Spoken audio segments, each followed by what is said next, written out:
निसर्ग केअर सेंटरचे संस्थापक संचालक श्री अमोलभाऊ गायकवाड यांना शिवसेना युवा सेना जिल्हा प्रमुख श्री बालकृष्ण शिरसाट यांच्याकडून वाढदिवसाच्या हार्दिक शुभेच्छा तसेच प्रभागातील तमाम जनतेस नववर्षाच्या हार्दिक शुभेच्छा।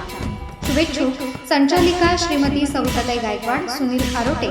राहुल गायकवाड, ज्ञानेश्वर माने, बंटी पवार, दत्तू सोपनर, सागर ढेमसे, विजय शिरसाट, धीरज राऊत, ऋषी राहणे, साईनाथ निकम, योगेश सोनवणे, सागर पाटील, अक्षय बाविस्कर, सागर जाधव, चेतन सोनवणे, सोनू शिरसाट तसेच माया फाउंडेशन संचलित निसर्ग केअर सेंटर, अंगण हॉटेलच्या मागे, पांडवलेणी जवळ, पाथर्डी शिवार, पाथर्डी फाटा, नाशिक स्टार न्यूजसाठी प्रतिनिधी राजेंद्र दोंदे, नवीन नाशिक।